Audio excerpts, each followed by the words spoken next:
to you live from the ATL with our Tuesday tips on nurturing your child's mental health.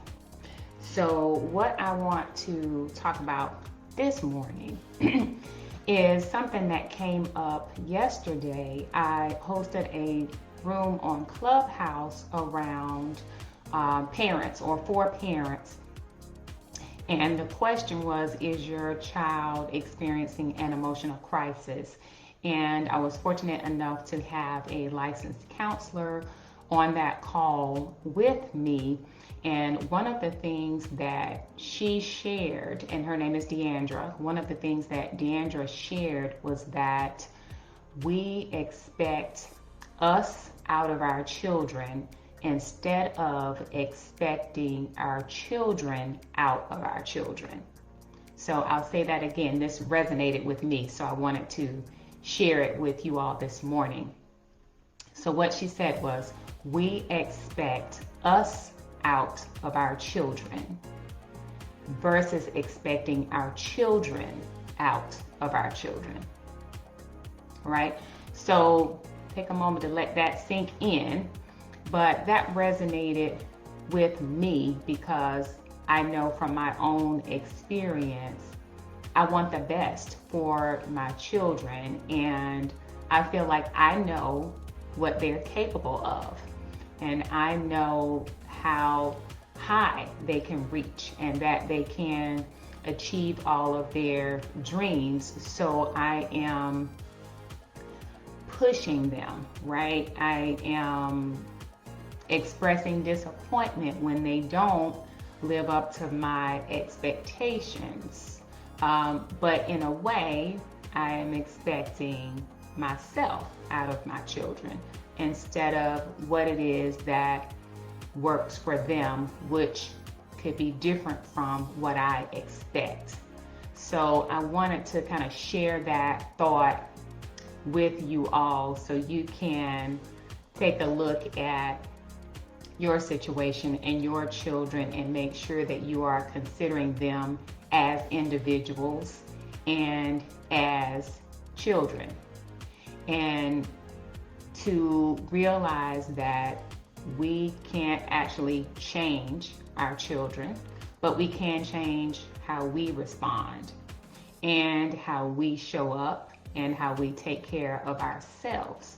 So what I have learned through my experience is that when I am good, when I am in harmony, when I am feeling balanced, when I'm feeling peaceful, that is when things go the best with my children. So, you know that saying, like, happy wife, happy life. So even if you aren't a wife and you are a parent, it matters how you show up. That impacts your children and the environment that you create at home. So I know we talk about self-care a lot. We hear about self-care a lot in the media, but I still think it's a little challenging for it to sink in and for you really to get, or for us really to get the importance of it. Because when we aren't taking care of ourselves, we really aren't showing up as our best selves for our families and modeling the type of behavior that we want to for our children. So I think we have to change as parents. And I'll share an experience that we had with my oldest daughter when she was experiencing a challenging time and we had to see a different doctor.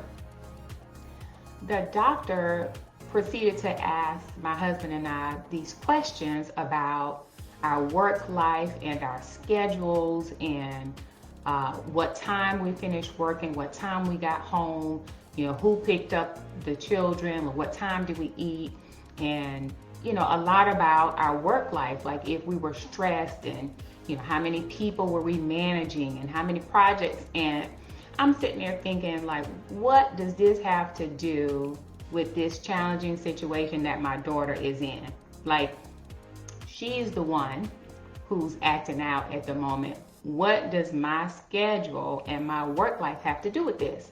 And, of course, in that moment, I'm emotional, right? So he proceeded to explain that there are adjustments that we both needed to make, in terms of my husband and I, that we needed to make in our schedule and in our work life and managing stress. And if we made those changes, then we would see a positive impact in our children. And I'm thinking, like, what? I already have all this stuff to do. I'm doing my best. I'm researching, I'm providing all these resources, this support for my child. I'm taking her here and there, and I have 2 daughters, like, what are you saying right now? But as I began to get into a calm state and listen and really take in and process what he was saying, it began to make sense. So if I am stressed and I'm bringing work home, and right now, a lot of us work from home anyway, so there aren't really clear boundaries, right? So if I'm worried about work when I am dealing with my children, I'm stressed, I'm already on edge, then I can't really respond to them in a way that I want to, in a way that is calm and peaceful and helpful, and really understand if they are having an issue or a challenge, really understand where they're coming from and what is the root of it, right? Because oftentimes there is some reason, whether it is obvious or not, and whether your child is conscious of it or not, there's typically a reason, and that's what you want to be able to find out. And you can't do that if you're stressed and agitated. So I just wanted to take a few minutes this morning to share that experience with you and share some of what we discussed yesterday, and just be a reminder to you that self-care really is important, and it should really be a priority.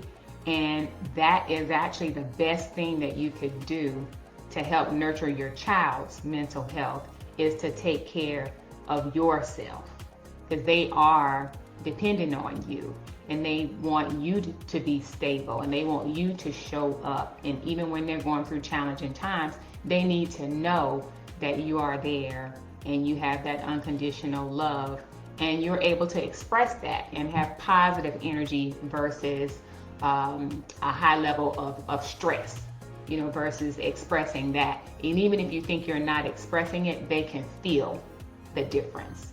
Okay, so this is just a reminder. I appreciate all of you tuning in and watching the replay. I want to remind you and invite you to join our Facebook group, the Parenting Support Tribe, and also you can download our free wellness guide with 5 tips to optimize your mental wellness. So until next time, I want to encourage you all to take care of your physical and your mental health.